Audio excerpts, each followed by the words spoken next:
Ask me the hard-hitting questions. This week on 60 Minutes, we reported on the WNBA, and we interviewed Caitlin Clark. In a startling revelation that stunned the basketball community, Caitlin Clark finally spoke out about her new contract in Europe. All playing for the Indiana Fever, she's ushered in a new wave of WNBA fans. TV ratings and attendance have skyrocketed. Finds Clark from the logo. You bet! You know how crazy these crowds get, though, when they see that logo 3. Yeah, they go crazy. Feels good to hit those? Occasionally, it's not too bad. So how, I don't mind it. Seriously though, so you got the ball in your hand. Yeah. You're crossing midcourt. What's the decision making? Pass, pull up. How does that work? The WNBA's Rookie of the Year announced her choice for the upcoming season on Instagram after days of spreading rumors and intense debate, leaving fans and sports analysts eagerly awaiting her big reveal. Caitlin Clark's social media pages were silent after the Indiana Fever's devastating playoff loss to the Connecticut Sun, leaving fans and analysts wondering if she would make a comeback, if her amazing rookie season was only the beginning, or if she would take her extraordinary talent somewhere else. That's an absolute dime. And then after that, usually somebody picks me up, but if not, you just gotta launch it and hope for the best, you know? Hope it goes in, and let it fly. That's what people love. So you gotta give them what they want. Clark broke down the mechanics and biomechanics behind that signature shot. There we go. Okay. It's the same motion, basically, right? But you're just using more legs? Yeah, I mean, I'm like I'm not, people probably wouldn't consider me very big to play in the WNBA. Like, I'm not quite 6 foot, like, not the strongest. So I think just, you know, having good balance is definitely the most important thing. I think a lot of really good shooters would probably tell you the same thing. But yeah, using your legs, like, it can't be all upper body, it's gotta be your legs, so. A few days ago, the Indiana Fever star broke her silence by reflecting on her first season in an emotional Instagram post. The WNBA was rocked by her heartfelt remarks. The mystery grew every day. Caitlin Clark, last night, finished up one of the most remarkable years of basketball playing in quite some time. Because we could talk about her WNBA season, and we will, but her final season at Iowa was something to behold, and she went right from that into the WNBA season. I mean, right away. As soon as her college season ended, just days later, she was drafted by the Indiana Fever. And I just remember being at the Combine in early March. That was the talk of the town. In addition to what we were seeing out of the Pacers and the Combine being there, it's like Caitlin Clark's coming here, the Big Ten. Stay tuned as we examine the implications of Caitlin's injury for the WNBA and the Indiana Fever. Defenders on the handoff go with Caitlin Clark. That's why Aaliyah Boston can make that spin move and attack the basket. So the impact of Caitlin and Kelsey Mitchell on the floor opens things up. I miss doing women's sports with you. We don't get to do it as often as we used to. So here's the thing. Caitlin Clark is going to be fine. Yeah. Okay, there's 2 things that stand out to me. She just played this team, right? And so she understands the athleticism, the footwork, the speed of Dejanay Carrington. And she's just in her 4th WNBA game as a professional athlete.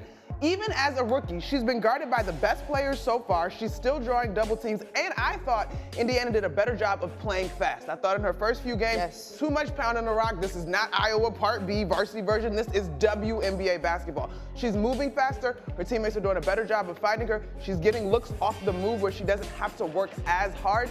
And so it's only up from here. This was a great sign. Her most efficient night, turnovers were down. Let me just say this too, because we're talking about the Indiana Fever and we have the Pacers that are playing in the Eastern Conference Finals, right? Her Instagram post marked the start of a season that drastically altered what it meant to be a WNBA rookie. IT described a player that absolutely exceeded expectations and transformed basketball, leaving everyone in awe of her talent and accomplishment. ESPN are showing the game last night in which the Fever got swept by the Connecticut Sun last night. They showed a montage of her year. And they showed a montage of her year when she passed Pistol Pete Maravich. She owns the record for most points scored, men's and women's, Division I. And she set every record you possibly can set for Iowa, for women's basketball. In her message, Clark thanked everyone who helped her fulfill her childhood dream, saying, "I'm filled with gratitude as I reflect on the past year or my life. See you all in year 2. Additionally, Clark affirmed what many supporters and pundits had been anticipating since her team's playoff elimination, that she was staying put, which is what made her season so incredible. We're excited to be here. I've never had to give an opening statement before, so this is a first for me and a large crowd. But like I said, I'm super happy to be here. Thank you to the Fever, the Pacers. This is a dream come true. Like, these are the moments you dream of. Obviously, Tamika Catchings is here. Like, that's pretty incredible. Somebody I grew up idolizing. Yes.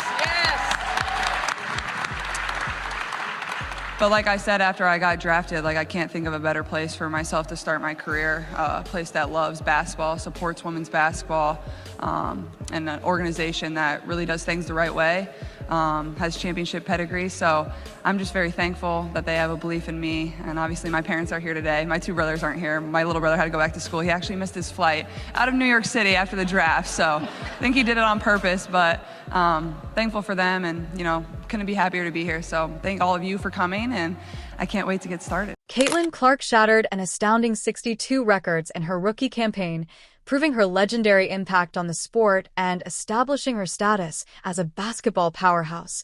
She completely altered the game, but it wasn't just about breaking records. Caitlin, Greg Doyle, Indy Star. Real quick, let me do this. You like that? I like that you're here. I like that you're here. I do that at my family after every game, so. Okay, well, let's start doing it to me and we'll get along just fine. So, question is, you didn't have to turn pro. I kind of thought you would no matter what, but how much did Indiana have the number 1 overall pick because of the things you've said and the driving distance to Iowa, just everything? I'm just wondering what role that might have played. Yeah, it definitely played a huge role, and I actually played at the exact same time as the draft lottery on the night it happened. I'm not sure exactly who we were playing, but I was hoping that Indiana got the first pick. It would have made my life a lot better. So when I saw that, I was pretty excited. And, you know, obviously that's not every single reason of, you know, why I wanted to leave. Let's look at the figure she shared, which left analysts and statisticians scrambling to describe it. The Indiana Fever guard scored 19 points a game on average, in addition to having incredible stats for a rookie: 8.4 assists, 6 rebounds, and 1.3 steals per game. Her 337 assists broke the previous record for the most in a single season, proving that she can help the players around her. But there's more. Caitlin Clark's exceptional vision and playmaking abilities were further demonstrated when she finished a single game with 19 assists. Additionally, she became the first rookie to ever register 2 triple-doubles. T.O. put it briefly, Caitlin Clark turned the league into her personal playground, and her impact went beyond the numbers. The struggling Indiana Fever team welcomed Clark. Caitlin Clark's Rookie of the Year odds have become so high that there is currently only one sports book that will even allow you to vote on Rookie of the Year. MGM Bet is currently the only platform that you can vote on Rookie of the Year, and they have Caitlin Clark's odds at negative 10,000. And to put the icing on the cake, just last night, Caitlin Clark made her 86th three-point field goal of the season, which set a new record for three-pointers made by a rookie in WNBA history. The previous record was set by Ryan Howard in 2022. The team achieved its first 20-win season since 2015 under her leadership, finishing with a 20-20 league record. More importantly, the Fever participated in the postseason for the first time in 8 years. Fever supporters now have fresh hope thanks to Caitlin Clark.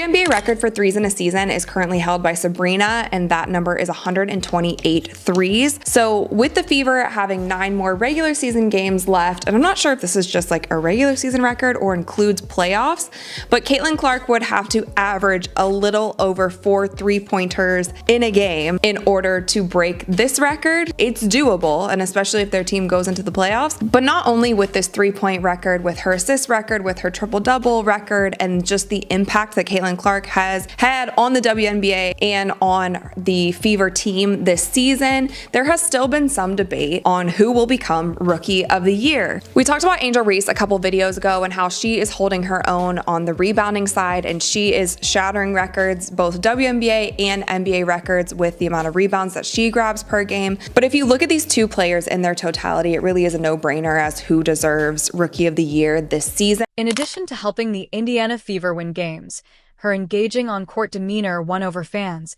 boosting attendance and merchandise sales. All of a sudden, the squad was a must-watch on TV.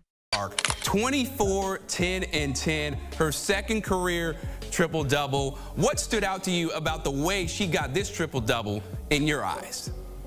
For me, what I liked from Clark and quite honestly the Indiana Fever team is that even though they entered halftime with 11 turnovers, they were able to get that composure back, and they actually turned over Los Angeles, the Sparks, more turnovers than they had. So I love the composure that we're seeing. I love that this is a team that's still growing, and I think they're starting to figure out who their players are, who their go-to players are. Even when you have an Odyssey Sims that drops 20 points for a Sparks team that, has been struggling this season, Indiana found a way to win. They found their composure throughout this game, and I think that bodes well for them, knowing that they already punched their ticket to the playoffs. Clark showed that she could assist players around her in nearly every game by providing opportunities for them to score points and opening up the court in ways that defenses couldn't stop. Anyone that was listening to the broadcast, you heard that this backcourt has been the hottest thing in the WNBA since the Olympic break. And I do think that time together with this crew, that trio, as you mentioned, has been critical. We heard so many veterans, retired players, active players say that Caitlin Clark and likely the Indiana Fever were gonna need time. It wasn't gonna be instantaneous like your, instant coffee that you drink in the morning. No, we want this to be a nice Cuban coffee with a nice punch in there. And I think that's what we're seeing. It's not that this is not a talented team. You've got two back-to-back #1. She was almost universally selected as the WNBA Rookie of the Year, and the awards came in as fast as the records were broken. Angel Reese's domination on the court for the Indiana Fever is further demonstrated by the fact that she garnered the most votes of any player during the All-Star game. Ryan Russo said, Caitlin Clark is possessed. I was like, yeah, that sounds about right. At times, she was unconscious. For me, watching that game, it's one of those games where you can't even be mad. Like, you can't even be mad at Caitlin Clark. You can't hate on her. You can't say anything negative about the way she performed. There's not one thing you could take away from that and be like, oh, she was this, or oh, she didn't do that. She checked every single box. That's why Kim Mulkey hugged her so aggressively at the end of the game, because it's like, dang, you did great. I can't stand it, but I love you for it. Like, Kim Mulkey even gave her an aggressive hug when the game is over. That's how you know it was real. You know how you dap somebody up just aggressively because you're like, yeah, that was great. I can't stand you for it, but I can't say anything bad about it. She was poised. She was under control. She manipulated the defense left and right. She got to her spot. It was another proof that she could enthrall onlookers while defending herself against the most powerful players in the league. Guys, I think the thing is that what LSU got themselves into trouble is they let Caitlin Clark get to her spots early. You know she likes to drive the ball to the left, and when she drives to the left, she's looking to pull up. I don't know, Andrea, look, you follow the women's game. Why on earth would Kim Mulkey instruct her guys to go under the screen and not fight over the top? I'm not giving Caitlin Clark that kind of space.